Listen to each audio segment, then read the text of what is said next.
Sejam muito bem-vindos a mais um episódio do Bloco Podcast. No episódio de hoje, vamos falar de leis e regulamentações que afetam o preço, o custo oculto do Bitcoin.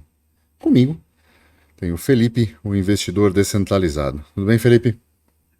Tudo tranquilo. Vamos trazer um tema que é realmente complicado, né? Eu não vou dizer que é complexo, né? Porque acho que a forma como a gente vai acabar abordando vai mostrar que a complexidade vem das leis, mas que para o Bitcoin isso não importa tanto. Mas tem algumas implicações na nossa vida que realmente fazem a diferença e que vão, obviamente, afetar esse custo que a gente fala, né?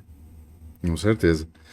Olha, a ideia, né? Esse é um episódio que a gente está fazendo um pouco mais livre, porque a ideia veio num post que eu vi hoje e compartilhei no Twitter. Se não seguirem, sigam Hugo Underline Quinteiro no Twitter. Eu sou pago para vocês me xingarem lá, então tá tudo bem. O cara é influencer, né? Ele tem que mostrar aí. Não, foi justamente postando coisas dentro do algoritmo que conseguia monetização e agora vocês podem me xingar lá à vontade que eu vou estar pronto para receber este carinho e afeto de todos. Mas eu vi esse post e me chamou a atenção, né? O rapaz estava comentando, né? Postando e falando, nossa, tantos reais só compram uma merrequinha de Satoshi, né? E eu falei, não, né? Na verdade, são stablecoins tokenizadas com spread de 15% que só compra isso, né? Então, assim, havia um spread de 15% nessa brincadeira, né? E acho que vale a pena a gente explorar, começar, né?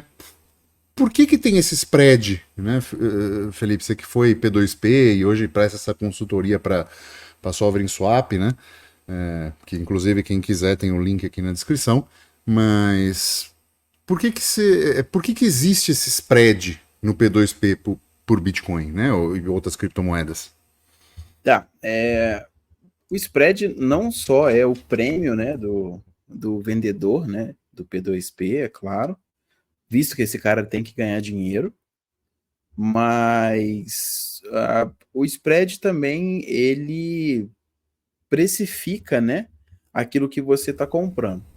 Então, por que as pessoas, né, optam por comprar no P2P? A gente tem dois tipos de P2P, né? O P2P que é o regulamentado, que faz declaração, né? Portanto, é o P2P que pede seu CPF, pede seus dados, pede às vezes um documento ou coisas do tipo para poder fazer transação com você, porque ao final da transação ele vai reportar para o órgão, né, de direito sobre essa venda que foi feita. E esse P2P geralmente cobra um spread mais baixo, né? A gente vê geralmente spreads de 2%. É o preço dele, né, para fazer essa operação. Querendo ou não, você tratar e comprar com o P2P é extremamente interessante porque você pode ter um contato antes da compra. Você conversa com a pessoa, não é um chat automatizado, não é uma plataforma onde você não tem acesso a ninguém. Você consegue conversar com a pessoa e isso é muito bom para muito cliente. E existem os outros P2Ps, né, que são os P2Ps que não reportam, que aí você tem spreads envolvidos que são bem mais altos, podendo chegar até 10%, que é um pouco mais comum de acontecer, porque esse P2P ele não reporta a movimentação financeira que você faz.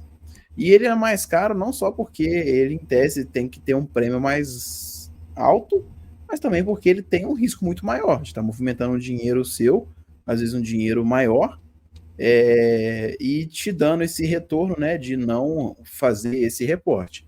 Lembrando, né, que hoje o P2P sem reporte não é mais permitido, né, no Brasil, mas não é que não é permitido, né? Existe uma regulamentação que fala que o P2P precisa reportar essa transação. Uhum. Mas existem casos dos que ainda não reportam, enfim. É, Essa que é a história. Existem os que estão sediados fora do Brasil, né? E têm acesso ao mercado por outras situações, né? Então não Sim, é mais ou menos o que eu tinha, por exemplo, no fitness, né? O cara pode contratar um treinador internacional, né? E aí esse cara não ter a mesma formação de um treinador brasileiro, as mesmas regulamentações de um, ele não está submisso a essa regulamentação, né? Ele está no país de origem dele. Então isso pode acontecer também, né? exatamente. Quando eu falo que isso não pode no Brasil, isso não pode para alguém que está sob a jurisdição das leis brasileiras, né? Desculpa, ficou mal formulado, né? E aí a gente entra exatamente nessa condição aonde você consegue, né, alguém que faça essas trocas de venda de P2P sem reporte, porque a pessoa ela tá numa condição jurídica que permite com que ela faça isso, né? Por isso que você vê esses Sim. spreads mais altos. Por exemplo, o caso da Sovereign Swap, né? Essa empresa que a gente tem em parceria e tudo mais, onde eles estão numa situação que eles já não são, né, delimitados por essa lei brasileira, por isso que pode ser feito essas movimentações sem reporte, né? Sem reporte aqui no Brasil por parte deles, na verdade, né? O Uhum. comprador ainda tem que seguir, eu acho, as leis brasileiras, a não ser que você more fora do país. Enfim, a grande questão é que você precisa, obviamente, atentar, né, a essas leis e etc., mas que existe uma grande demanda por esse tipo de serviço. Então, é complicado, porque isso sempre vai ser ofertado, visto que tem uma demanda grande. E existe uma demanda grande até para esses pagamentos onde a taxa é alta, porque as pessoas elas querem comprar sem reporte, elas querem comprar sem essa declaração desse valor. Então, esse custo ele vem envolvido ali no meio. Nem tudo, né, é lucro do cara que faz essa venda, porque para o cara ter uma estrutura jurídica fora do país, para o cara manter Sim. uma offshore, para o cara manter uma conta num banco que não é tradicional brasileiro, para o cara às vezes receber em dólar ou receber em real, mas o banco dele converter para dólar e ele conseguir comprar outras criptos, ter acesso a isso, isso tem um custo muito mais alto do que você só comprar abrir conta na BIP e comprei lá, entendeu? Sim. Sim. Com Então, certeza. os spreads eles variam aí, né, por conta mais ou menos disso. Assim, eu converso com muito poucos P2Ps, mas assim, me corrija se eu estiver errado, que você que tem uma experiência maior nisso. Esse spread, normalmente, ele, ele também é formado basicamente porque o custo de obtenção do Bitcoin ou da criptomoeda, na verdade, ela é a valor de mercado normalmente, né? Os P2Ps não têm uma demanda de pessoas muito grande querendo liquidar com eles, onde eles podem, por exemplo, sei lá, ao invés de ser 10% só na venda, ele comprar 5% mais barato e vender 5% mais caro. Né? Ele não consegue normalmente esse spread de compra, né? É só na venda, né? Então, depende da cesta de clientes que o cara tem, né? Isso aconteceu, né, não foi na Sovereign Swap, mas foi em uma das assessorias que eu dei para um dos alunos do meu curso de P2P, né? Uhum. Que ele tinha mais demanda por receber a cripto e passar em dinheiro fiat. Que é ao contrário de outras empresas que recebem muito mais dinheiro fiat e passam a cripto. Tem esse porém. Qual que era a minha sugestão nesse caso, visto que você não consegue prever quanto que vai entrar de cripto para sair em real, que seja, né? Ou quanto que vai entrar em real para sair em cripto. Mantenha o mesmo spread sempre, porque se você fizer as duas opções, você vai cobrar duas vezes o spread. Só depois que você tiver realmente muito estabelecido, você pode começar a fazer essa jogada. Uhum. Mas não é garantido. Por quê? Se você faz isso e algum cliente grande deixa de comprar ou compra para mais num determinado mês, você pode ficar com excesso de estoque, sei lá, Bitcoin a 71 mil, por exemplo, ou você pode ficar com menos estoque do que você precisaria para vender. Então, assim, a minha sugestão para esse pessoal foi manter, né, aquele mesmo spread e tudo mais. Mas o que eu vejo existe uma demanda muito maior, sim, para o cara que quer passar real e receber a cripto. Isso é fato. Mas para fins de simplicidade, eu acho que assim, manter o spread é o que mais ajuda e é o que eu mais vejo, né? Até em outros P2Ps aí, desde quando eu parei com P2P e tal, eu vejo outros caras fazendo, é a mesma coisa. Você vai entrar na plataforma dos caras, é a mesma porcentagem para você vender ou comprar e tal. Então eu acho que o pessoal também não tem tanto esse controle, não, entendeu? Entendi, entendi. Eu achei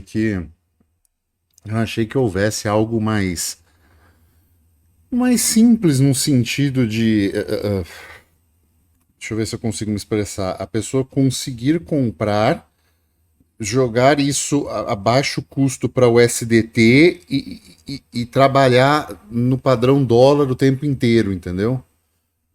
Tem como. Tem como ser feito isso também, é uma das estratégias, né? Que isso é engraçado, né? Você vai falando, eu vou lembrando. Eu até passei isso para um outro aluno meu, na verdade foi o meu primeiro aluno do curso do P2P, né? Eu passei isso para ele, que é uma estratégia que eu fazia, né, à época, que era que eu tinha cestas de Bitcoin a X valor. Então eu Hum, tinha a cesta de Bitcoin a 62K, a cesta de Bitcoin a 65K e a cesta de Bitcoin a 69K, por exemplo. Então eu entendi, sei que aquele tanto de Bitcoin que está ali, eu comprei naquele valor. Então você entendi. tem mais ou menos uma noção, né? Em vez de você fazer preço médio e lançar todos os dados lá no CoinMarketCap, por exemplo, no aplicativo, né? Para você ter uma ideia do seu preço médio de Bitcoin e ir fazendo a venda, eu fazia assim. Era uma opção interessante. Eu até passei isso para esse aluno, porque dá para você, às vezes, ir enchendo esses bolsões e desfazer com um lucro que você pode calcular de forma mais fácil, entendeu? Dependendo da dinâmica do cara, do P2P, ele pode Sim, fazer isso. sim. É, isso eu creio que já deixa bem claro, né? Eu acho que matamos essa questão do porquê do spread do P2P e por que essa diferença, né? Qual é a diferença do risco do KYC e do não KYC, por que que tem essas diferenças de spread, né? Eu quis começar por essa questão do P2P, porque ela é a mais fácil das pessoas perceberem, né? Porque todo mundo já, né, ou Aí tem um porém, tensionou. Opa, falar. fala, fala, pode falar. Tem um porém muito, muito grande que eu preciso falar, que é que sem exceção, toda corretora centralizada ou não cobra spread. Pronto. Ai, mas Sim, a Binance falou que é zero taxa. Ai, mas na Bybit eu sou cliente, não sei o que, eu não tenho taxa. Cara, você tem spread escondido. Ponto. Olha só. era exatamente o que eu ia começar a falar. Tudo bem. É isso que eu ia falar, né? Porque, porra, isso tem que ser falado para as pessoas, porque elas não entendem. Quando eu falo, o pessoal fica me perguntando. Eu não sou influencer igual você, mas eu não tenho consigo ter tempo para ficar explicando para as pessoas. Mas isso, tá, e olha só, isso é uma aula, na verdade são 3 aulas do curso de P2P, tá? E que ensina a fazer essa conta. Mas enfim, a grande questão que as pessoas têm que ver é o seguinte: quando você compra uma cripto numa corretora centralizada, ela tem um spread. Pode ser o menor que for, mas ela tem. Por quê? Porque ela faz Uhum, muita movimentação daquele bem, então ela pode te cobrar um pouco mais barato. Então, sim. enquanto o P2P vai te cobrar 10%, por exemplo, a corretora centralizada vai te cobrar, 2, 1,5, 2,5, sei lá. Às vezes Detalhe, até, às vezes até menos, né? Assim, eles normalmente ganham muito no saque, né? Também Então tem esse também porém. tem uma média, né? Isso é calculado também. Ah, qual é a nossa média de saque disso aqui? Ah, é tanto. Então a gente não precisa botar 3% de spread. Vamos botar só um porque vai ser compensado nessa taxa X que a gente está cobrando. Ainda mais, só fazendo um pequeno parênteses, né? Puxando para mineração, ainda mais uma Binance da vida, né? Que ela pode escolher jogar nos blocos que ela minera. Né? Então ela usa o hash rate dos outros, cobra uma taxa alta e inclui as transações dela no bloco, né? Enfim, grandes corretoras fazem isso. Eu só fitei a Binance nominalmente porque é a maior pool nesse sentido, né?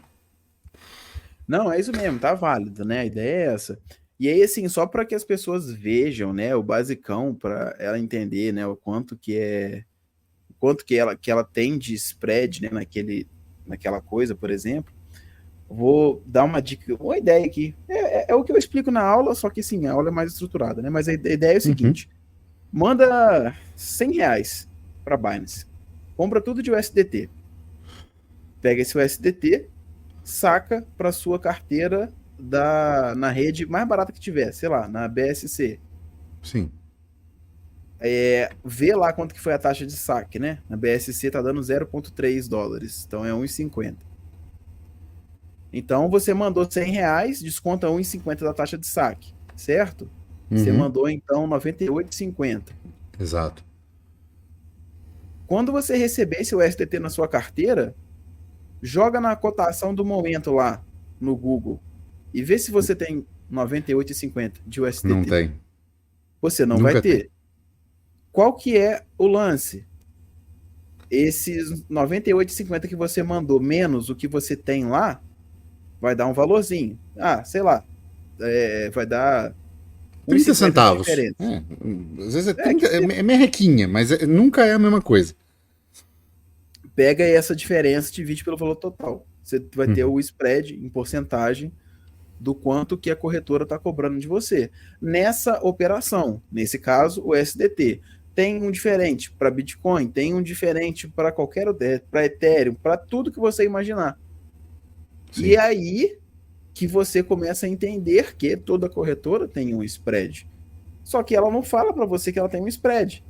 É como se o P2P, por exemplo, falasse assim: ô, Hugo, você quer comprar o SDT? Pô, cara, tranquilão. Você tem spread, Felipe? Não, eu tenho spread, não. Ou então me vende um SDT aí vendo. Meu SDT tá 5,52, sendo que tá 5,30 Hum. o dólar. Você Uhum. entendeu que o spread tá embutido no valor do dólar? Então é mais Sim. ou menos isso. Eles falam que não tem taxa, mas tem. Essa que é a Tem. realidade. A própria negociação, né? Então, às vezes, você olha lá, vai, a cotação tá 5,50. Aí você vai comprar, tá 5,55, né? E você vai vender, tá 5,45. Aí você fala assim, peraí, mas como assim, né? Eles têm Então, spread nas duas, na compra e na venda. não, compre na venda, sempre tem alguma coisa. E um Eu, detalhe, né? Ah, fala, pode falar, pode falar. essa conta que eu falei pro cara sacar, porque não dá para você fazer na corretora por causa disso aí que você falou. Se eu comprar o SDT lá na minha coisa e tentar ver a quantia que eu tenho, ele vai me dar um valor. Se eu vender, ele vai me dar outro valor. Então você tem que Uhum, sacar. Ou fazer a conta com o quanto que você tem de moeda, e não com o quanto que eles colocam lá de preço. pois é. Pronto, são Esse, ideias, esse, né? esse é um, esse é um ponto, né, já menos, já mais oculto, né, já mais obscuro, por assim dizer, né, não fica tão na cara das pessoas. Eu acho também importante que a gente mostrou que ele existe. Agora vem um terceiro que ainda é mais difícil de da gente mensurar, eu diria, mas é o custo das leis e regulamentações, né? Por exemplo, obrigar todo mundo a fazer KYC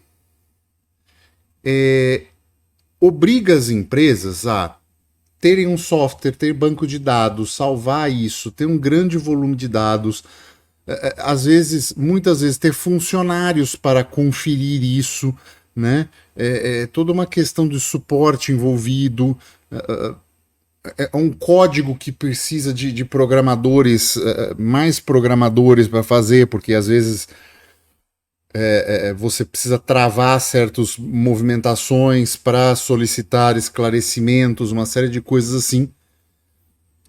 E se há gasto nesse sentido, não é a empresa que paga, né? Como algumas políticas brasileiras ou algumas personalidades políticas tentam dizer, né? Não, isso aí quem tem que pagar é a empresa. Não, no final das contas, quem paga é o consumidor.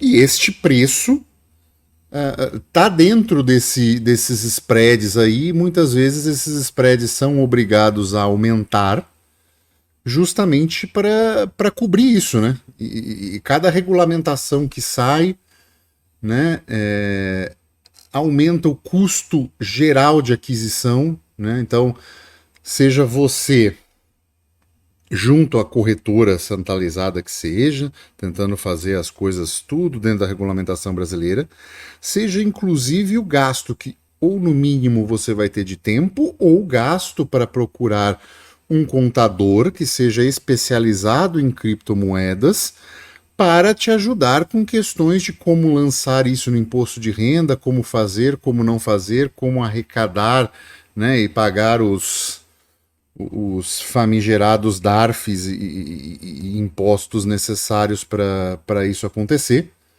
né?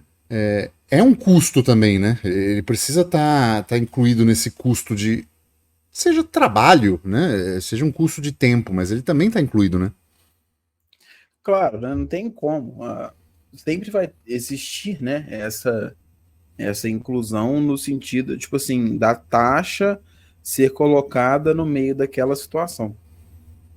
Coisas que são mais fáceis de você fazer, né? Você tem uma menor barreira de entrada, elas tendem a ser, né, ficar mais baratas, às vezes por concorrência, por N motivos. Mas principalmente, né, quando a gente fala de venda de Bitcoin, coisa do tipo. Você tem cada vez mais leis, né, mais regulamentações que vêm com aquela roupagem, né, de abaixar o custo para o cliente final, de prevenir a lavagem de dinheiro ou de evitar crimes e blá blá blá. E aí você vem dentro dessa roupagem, você vem com várias exigências. Essas exigências, para serem contempladas, elas vão precisar de mais funcionários, mais recursos, mais tempo de trabalho, mais um monte de coisa que vai eventualmente atrapalhar e fazer com que essa empresa, né, aumente o custo daquilo. Então, Ah. pô, que seja contador. Contador você vai Jurídico de precisar. empresa, né? Não, nem fala, principalmente no Brasil, né, que é uma farra da, de esses negócios, né, de entrar no pequenas causas lá e sair ganhando os trem. Então, assim, aí a empresa tem que colocar tudo isso no custo. Não tem Sim. jeito. Então, você vai precisar do contador, você vai precisar de taxa de conta que seja bancária, você precisa ter tudo isso.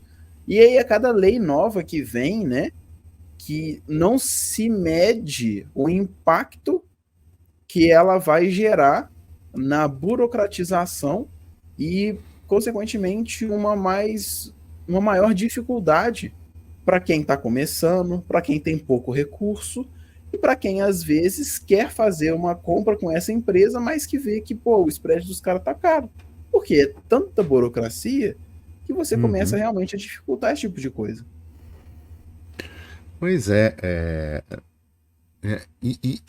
e essa burocracia, né, ela leva a um fenômeno horroroso, né, que é a diminuição do mercado, né, porque assim, uma Binance da vida, ela quer regulamentação, né, porque ela já entrou no tamanho de ser amiga do rei, né. Quando não é, ela fecha operação no país, como foi a Nigéria, enfim, né? Mas assim, ela já entra num status do tipo assim, olha, se é regulamentação a gente quer. Por quê? porque isso faz com que se tire o pequeno, o inovador, né? A pessoa que tem uma ideia e fala assim, pô, cara, vou fazer um bot automatizado no Telegram e começar a vender e fazer assim, assim, assado, né? Essa regulamentação tira esse cara, né? O cara tentar se adequar se torna impossível e caro. Então, é preciso ter isso em mente quando a gente pensa assim, está aumentando a burocratização. E até mesmo pessoas, em último caso, pessoas que vão dizer, cara, tá tanto trabalho que eu não quero mais, vou vender isso aqui, realizar o lucro, né? E falar, chega, não quero mais lidar com isso. Né? São. Pode falar. Não, não, manda aí. Então, são dois casos, né, que a gente tem aqui nisso que você falou. Primeiro, o mais curto, né? O segundo caso que você falou, né? Dessa dificuldade toda que o cara pega e fala assim, vou vender tudo e é melhor dessa forma. Isso acontece muito com a pessoa que tem investimentos no geral, e esses investimentos, eles requerem uma atenção da pessoa por parte de, por exemplo, declaração de ajuste anual, que é feita, né, para a Receita Federal. Então, pô, imagina um cara que tem, sei lá, 5 milhões de reais, ele quer investir em ações e fazer uma diversificação, outros fundos, etc. Uhum. O cara vai perder uma semana fazendo o imposto de renda dele para dar conta de tudo, para ficar pegando dado. Aí tem que passar para contador e não sei mais o que. Aí sempre vem uma multinha, sempre vem um negocinho que você esqueceu. É uma burocratização que às vezes vai fazer com que esse cara sempre vá, quer saber? Eu vou comprar esse negócio de terra e de gado, que é mais fácil, que eu não vou declarar bosta nenhuma. E aí às vezes o cara perde uma oportunidade de investimento que ele teria. Sim. É uma situação onde a regulamentação afeta. Uma coisa que às vezes a gente conversando, né, com alunos no geral, o cara fala, pô, eu quero comprar Bitcoin, mas pô, como é que é esse negócio para declarar? Como é que eu tenho que fazer? É trabalhoso? Porra, tá todo mundo já com o pé atrás de como que faz para declarar, porque é uma burocracia que te ferra se você fizer errado e que Sim. passa a ser uma barreira de entrada para essa galera. Enfim, esse era um dos pontos. E aí tem o segundo ponto. O segundo ponto é que existem algumas associações, na verdade existe uma associação no Brasil, que de cripto não tem nada, mas que ela é favorável à regulamentação no país. Por quê? Porque eles chegaram nesse ponto onde a empresa deles já está bem estabelecida aqui no país, já se tem um grupo pequeno de empresas, né, que vai fornecer um mínimo, né, de competitividade entre elas, mas se você abrir o mercado de fato, elas começam a perder posição, elas começam a perder clientela. Então, o que eles fazem? Esse grupinho se fecha numa associação e essa associação meio que vende essa ideia de que a gente precisa regulamentar, a gente precisa fazer isso e aquilo, com essa mesma roupagem que eu falei, não, sempre para prevenir crime, não, isso aí é para o bem do usuário final.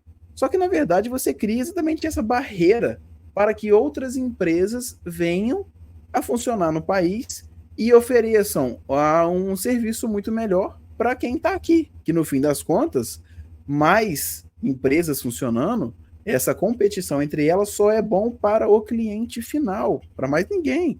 Então, assim, isso acontece muito, onde você tem empresas pedindo regulamentação, pedindo essa interferência por parte da política no livre mercado, porque eles querem manter o deles. A gente viu esse exemplo, né, com alguns caras que defendem alguns políticos, né, mas que já têm empresas muito grandes, bem estabelecidas e que querem, né, queriam regulamentações. A gente vê isso em todo momento, seja o cara de direita ou de esquerda, o cara ele quer defender o interesse dele, quer ter mais dinheiro. E aí, se para defender o meu interesse quer ter mais dinheiro, eu preciso de uma lei, cara, vamos fazer uma leizinha aí, colega. Pronto, essa é a democracia representativa, né? Ela representa interesses escusos. É lobby. Então, assim, A democracia representativa ela é uma democracia, ela é um governo lobista, né? Pessoas fazendo lobby ali querendo regulamentações e questões para interesses e grupos específicos, né? Segrega todo mundo, né? E tenta e as pessoas são eleitas para representar esses grupos que já estão segregados para tentar movimentar a máquina, né, de forma a ter interesse para essas pessoas. E isso não vai ser diferente no mercado cripto, levando em consideração que ele está sendo absorvido por esse sistema, né, no sentido de regulamentação. Né? E, veja bem, eu não estou falando que, não, mas o Bitcoin não tem código e não sei o que, ninguém muda. Não é isso. É o acesso até ele, é a maneira com que as pessoas acessam, são as rampas de acesso, né? Nós não temos um mercado no Brasil de mineração que seja suficiente para atender a demanda nacional. Então, se não há esse mercado na mineração, isso significa que esse Bitcoin ou essa criptomoeda que seja, ela vem de alguém que minerou, ela precisa entrar por uma rampa de acesso. E isso é basicamente feito por corretoras hoje em dia, né? Corretoras e alguns P2Ps que têm esses custos e cada regulamentação nova que subir, esse custo vai ser cada vez mais alto, né? Com certeza, cara, porque às vezes não é a intenção ao fazer a lei que que os preços aumentem. Mas acaba que quando você tem mais demandas, né, mais dessas coisas, não tem como senão repassar, entendeu? Tudo bem que algumas empresas até segurem isso por algum tempo ou não, né? E de empresas eu falo não só as empresas centralizadas, como também os P2Ps, tanto os regulamentados quanto os não. Mas todo mundo repassa, não tem jeito, sabe? Claro, claro. E o que a gente mostra o que a gente tem até hoje é proibir o Bitcoin, venda e comercialização, ou criptomoeda, o preço dobra. Né? O mercado Sim, foi o que a gente paralelo falou no episódio da Nigéria. o mercado paralelo explode com preço em dobro. Né? Muito bem lembrado, né? Se a gente falou isso mais em detalhes no episódio da Nigéria, né? Quem quiser é bom dar uma olhadinha também, mas é entender que por mais que seja leis, regulamentações, que seja para a pessoa, para o indivíduo declarar e tudo, aumenta esse custo, né? Seja um custo financeiro, o produto custar mais, né? Ter um spread maior em relação ao mercado, a mercados mais livres, seja o custo de acesso que às vezes começa a ficar proibitivo no sentido de tempo, no sentido de gasto, né? Vou ter que pagar um contador só para lidar com cripto, vou ter que fazer uma série de coisas assim. Então, esse custo começa a ficar e a pessoa, de uma certa forma que a pessoa fala, cara, não tá valendo, né? Não tô querendo mais ter esse trabalho todo, gastar esse tempo de vida todo com isso. Então, e eu acho que isso é uma coisa que os estados vão fazer, né? A guerra não vai ser a proibição direta, principalmente em democracias mais liberais. Não estou dizendo Brasil. Brasil ainda acho que ainda pode cortar uma proibição bonita aí, né? Mas assim, em questões mais europeias, né, até mesmo nos Estados Unidos, vão começar a burocratizar tanto que vai acabar não valendo a pena para a pessoa, sabe? Desinteresse. É aquela curva né, de taxação. Ela vai passar. A gente tem até episódio disso. Ela vai passar do ponto aceitável de taxação ou de tempo e as pessoas vão começar a desistir, né? Cara, pode ser, porque é uma boa de uma desculpa para você não falar que proibiu, né, ou que impede com que o seu coisa, com que o seu, como é que fala? Que a pessoa que vive ali, né, o seu cidadão, não Sim, tá impedido de comprar, mas é difícil pra cacete. Então, assim, exato. pode ser que a gente É, migre para isso, né? é a curva de Laffer, né? Que até fui me lembrar o nome aqui.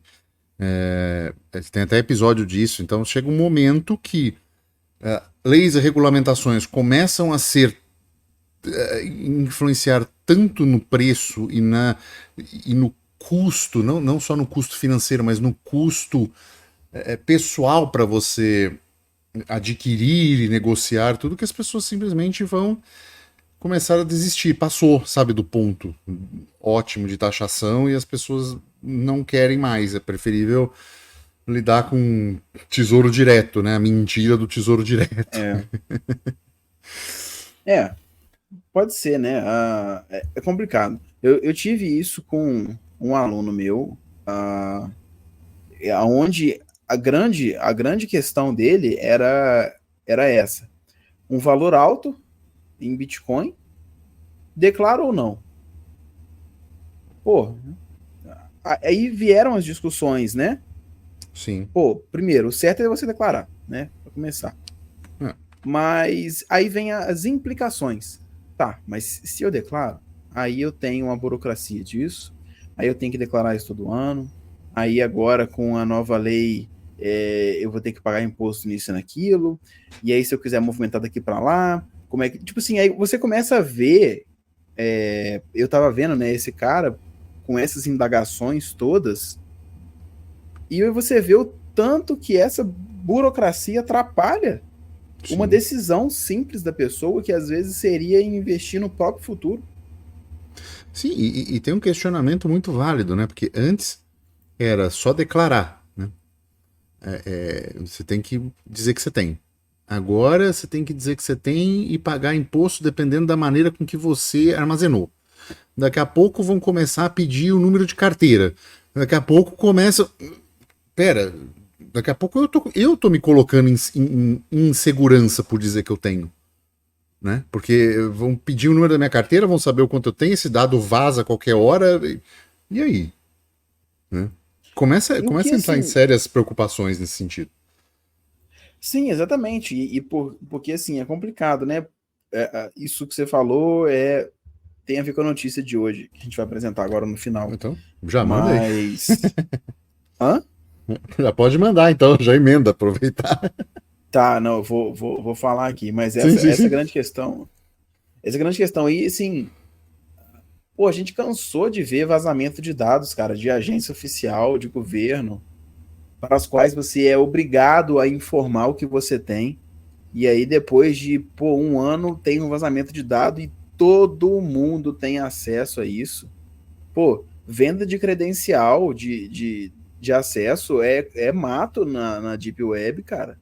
Uhum. Pô, então assim, é complicado, sabe? Como que você vai confiar numa instituição para guardar seus dados se isso acontece muito? Enfim, olha só o que aconteceu.